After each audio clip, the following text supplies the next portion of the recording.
E aí eu vou lá em Lucas, no livro de Lucas, no capítulo 14, onde a Bíblia vai dizer o seguinte, que Jesus chama muitos convidados para as bodas. Lembra da parábola da boda do Cordeiro?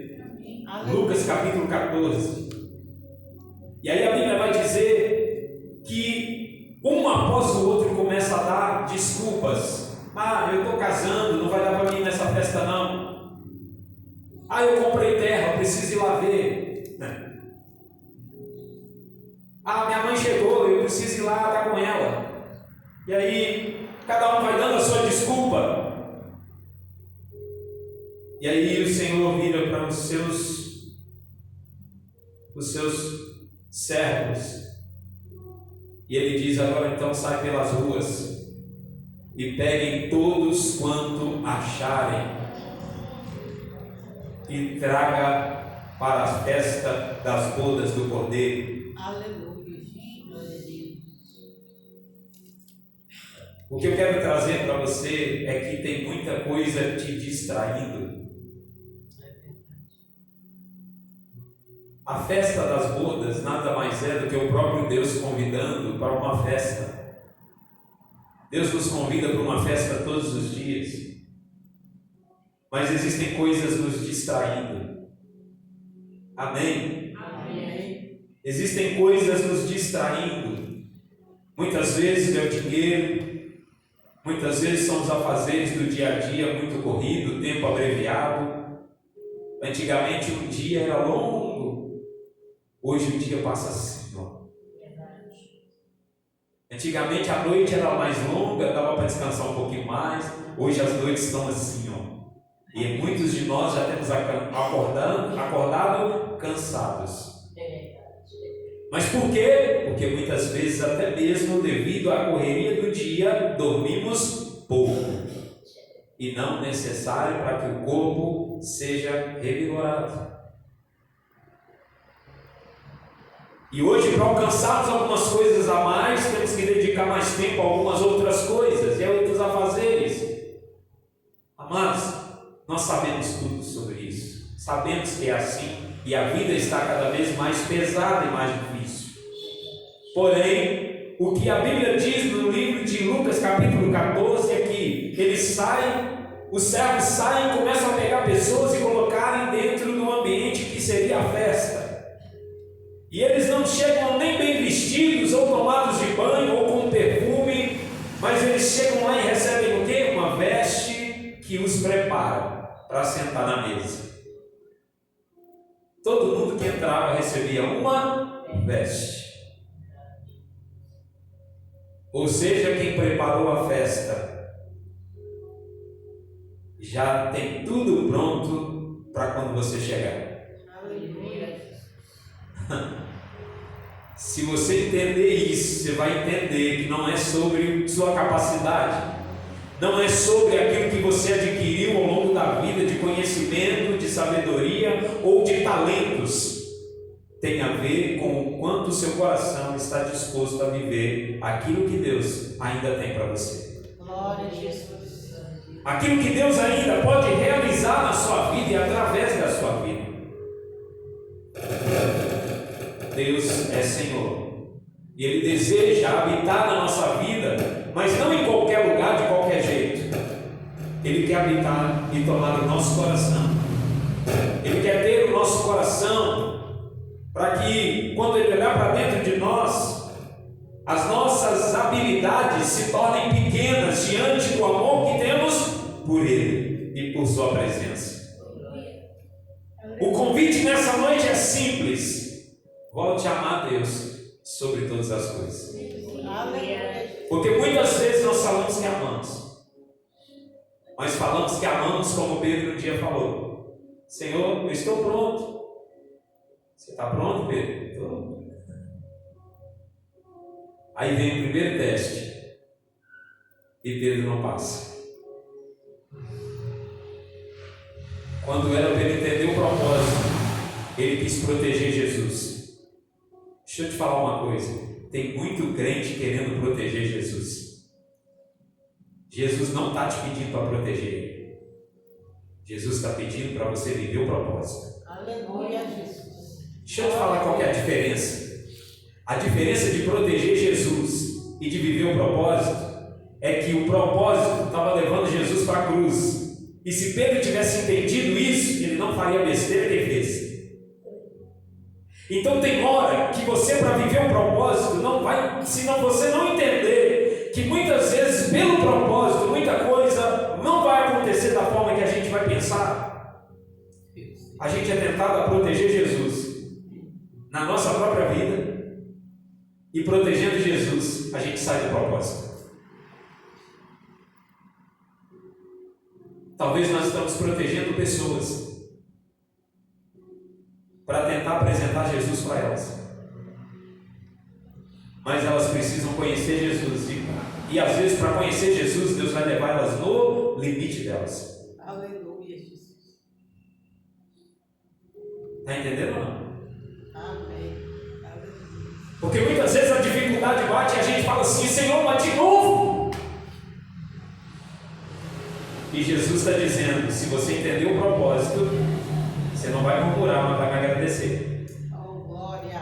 Porque é no limite do ser humano que ele conhece o outro lado e começa a saber que eu sou Deus na vida dele. Aleluia. Deus não perdeu o controle de nada. Aleluia. Deus continua no controle de todas as coisas. Oh, glória. Ele continua cuidando, Ele continua zelando, Ele continua falando, Ele continua nos direcionando. Eu termino essa mensagem trazendo duas coisas para você. Muitas pessoas estão vendo, muitas pessoas estão escutando. Mas sabe por que há tantas pregações e tantas coisas que precisam ser vistas e ouvidas nos dias de hoje? É porque na verdade a gente só está escutando com o ouvido e vendo com os olhos. Nós não estamos enxergando com a nossa alma e nem ouvindo com o nosso espírito. Aleluia. Pastor, quando é que eu ouço com o meu espírito? Quando você aprende algo novo.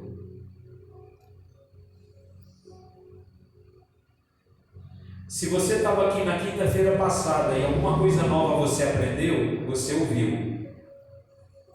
Se você estava aqui e não aprendeu nada, você só está escutando e só estava enxergando, mas ainda não conseguiu ver de verdade e ainda não conseguiu ouvir como a Bíblia diz.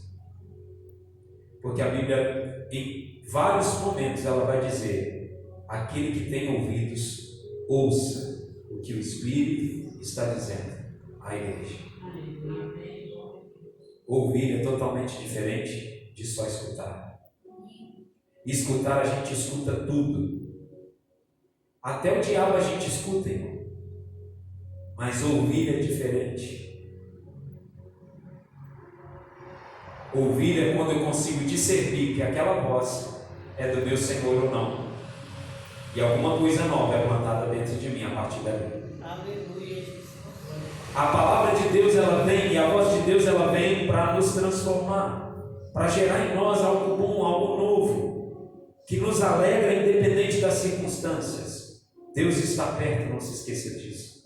Aleluia. Mas Ele quer que hoje, assim como aquele homem no seu testemunho, ele perguntou para Deus, e eu termino o testemunho dele, ele perguntou: Deus, mas como assim meu coração? E Deus disse para ele: eu quero que você se arrependa. Arrepender? Eu estou 21 dias de jejum, leio a Bíblia toda hora que eu tenho tempo, estou levando uma vida de oração. Escuta bem isso. Não faço mais nada a não ser te buscar, e o Senhor quer que eu me arrependa de quê? E Deus disse para ele: se arrependa de não estar fazendo isso de todo o seu coração. Aleluia. Se arrependa de não me entregar o seu coração fazendo o que você está fazendo. Em outras palavras, ele conta, e Deus disse para ele: você está fazendo isso para você e para o seu ego, não para mim. Você está fazendo isso para que as pessoas te vejam, para que o poder se manifeste, e eu vou fazer, vou continuar fazendo, mas eu quero te deixar bem claro uma coisa: não fique preso nisso, porque o que eu quero é o seu coração na minha presença. Eu quero ouvir seu coração, eu quero sentir você, eu quero ser tocado pelo seu amor, eu quero mais do que aquilo que sai da tua boca ou o que você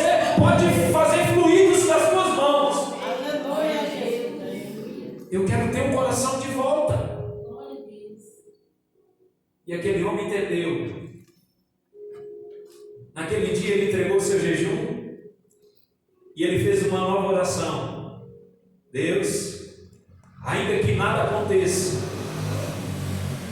ainda que milagres não aconteçam, ainda que nada venha acontecer à minha volta, ainda que nem em altares eu seja convidado para estar, só te peço uma coisa: não me deixe tirar o meu coração do Senhor de volta.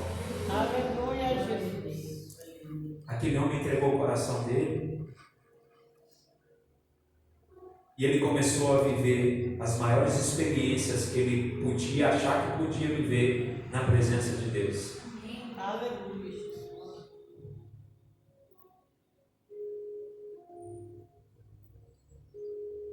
Esse homem foi tão usado que ele orou por um mudo de nascença e ele falou. As cordas vocais de um homem mudo foram colocadas por Deus. Terra.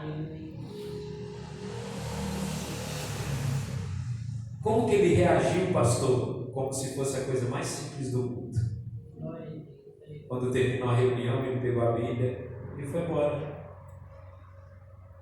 Porque ele entendeu que aquilo era muito pequeno diante do que Deus realmente queria, que era sempre o coração dele. Aleluia. Não entregue seu coração a nenhum tipo de multidão. Não entregue seu coração a nenhum tipo de ambiente. Não entregue seu coração a nenhum tipo de ídolo, ainda que sejam ídolos seus. Não entregue seu coração a não ser para Jesus. Jesus tem que ser o centro. Ah, mas eu não posso amar alguém? Deve. Mas Jesus é o centro. Aleluia, Deus. Ame o Senhor acima de todas as coisas. Terra. E Ele vai ter prazer em satisfazer os desejos do seu coração. Aleluia. Deleita-te no Senhor e Ele satisfará os desejos do seu. Por quê? Porque quando eu deleito no Senhor e entrego meu coração amando Ele, não tem como meu coração não desejar o que vem dele. Então, às vezes eu não vou precisar nem abrir a boca, Deus vai fazer. Irmãos, vou contar uma experiência boba para vocês, muito boba. Eu estava no meu trabalho conversando com um operador de empilhadeira, quase na hora do almoço. E eu disse para ele assim: rapaz, eu não sei porquê, mas me deu uma vontade de comer uma carne cozida, moço.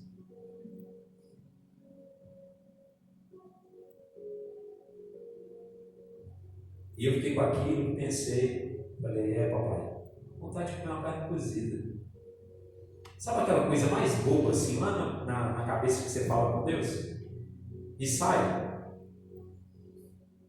Quando eu cheguei à tarde, Deus pega a boquinha da minha mamãe e fala assim: Marcelo, o que você acha de eu ir lá embaixo comprar uma carne cozida para fazer amanhã?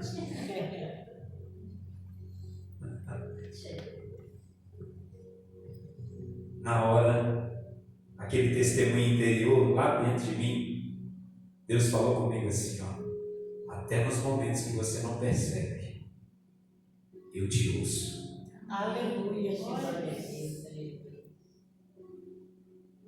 Você não tem noção do quanto Deus ama você. Não sabe, irmãos. Às vezes a gente não faz ideia do tanto que Deus ama a gente. Mas tem uma coisa que eu quero que você saia daqui hoje: é se sentir amado. Glória a Jesus. Não há nada mais forte do que o amor dele na sua vida. O amor dele te levanta, te fortalece. E Jesus te ama demais. Não tem palavra para expressar aqui. Por mais que eu busque aqui, eu podia ler a Bíblia de capa a capa, que eu não ia conseguir expressar o amor dele. Mas eu espero que do jeitinho simples que eu estou aqui agora, você consiga perceber o quanto Jesus te ama, nos mínimos detalhes. Se coloque de pé.